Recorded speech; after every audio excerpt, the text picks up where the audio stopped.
Hey guys, welcome to the Chapter 3 vocab video, learning the parts of prokaryotic cells. So the part that holds everything inside the cell is called the cell membrane.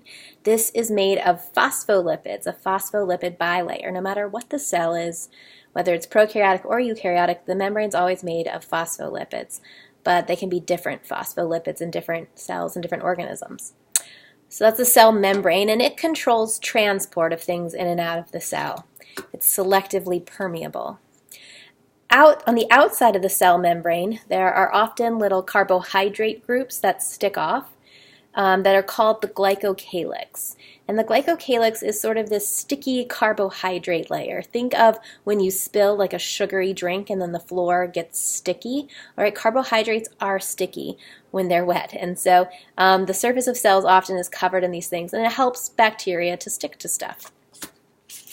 It has other functions too, but that's an important one. The cell wall, most bacteria have a cell wall, and it is made up of a compound called peptidoglycan, which is part protein, part carbohydrate.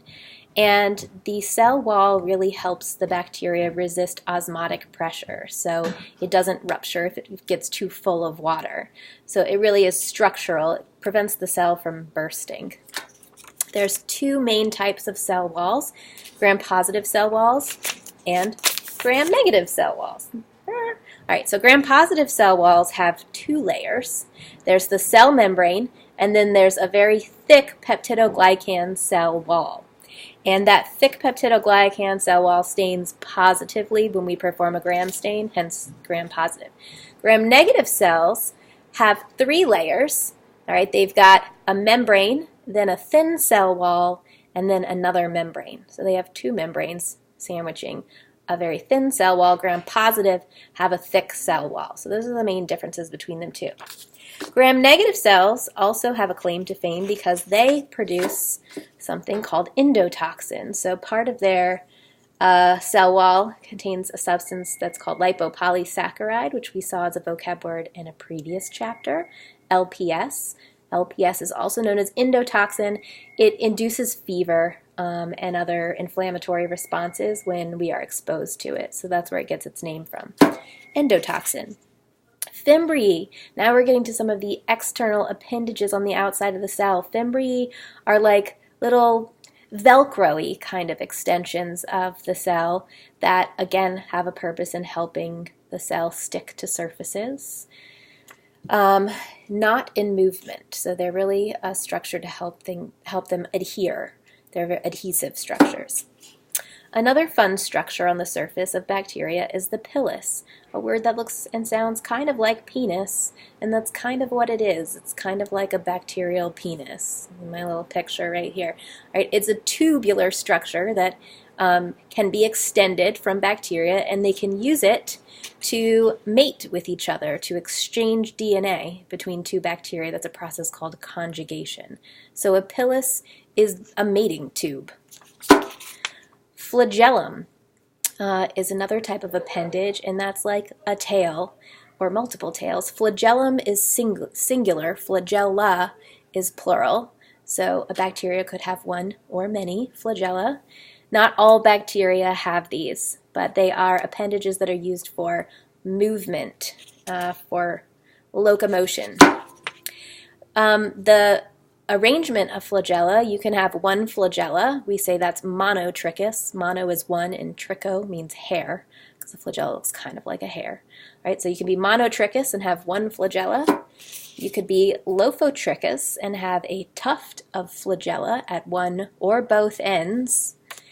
Or a bacteria could be peritrichous, meaning that it has flagella all around its perimeter. Peri means around. So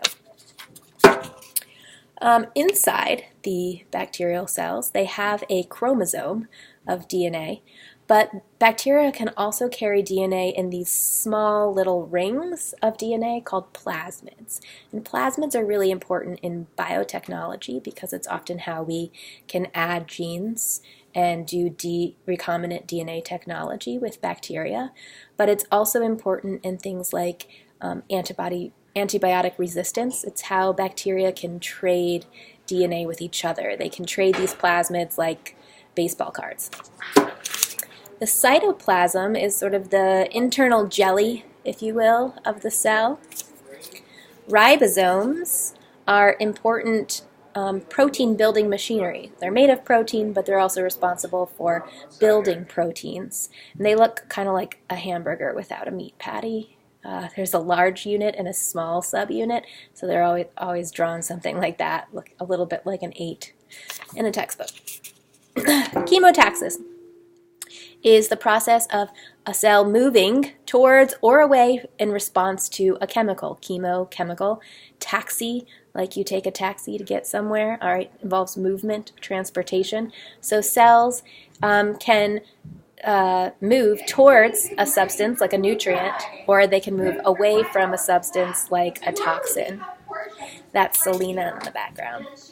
All right, conjugation. That is the process of using a Plis to mate. So bacteria do have sex, conjugal visits. Pleomorphism is a term that refers to the shape of bacteria. So bacteria can be circular, coccus-shaped, or they can be rod-shaped, bacillus. And some of them can be shapeshifters. They can do both. And so we say that a bacteria that can take on more than one shape is pleomorphic. It's multitalented. A tetrad is when you have 4 round coccus cells together in a square. Tetra is 4.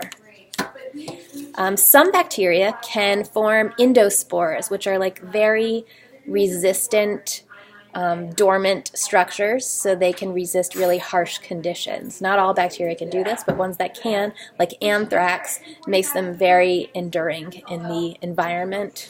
Hard to ever get rid of, and hard to sterilize as well. When an endospore sort of hatches and becomes an active bacteria again, we call that germination. Sorry for the background noise, but makes it more lively. All right, so germinate. Plants germinate too. A seed germinates when it comes to life after a period of dormancy. Thermophilic is a term that means heat-loving. So some bacteria really like high temperatures. So we say that they are thermophilic. Some really like cold temperatures. We call those psychrophilic.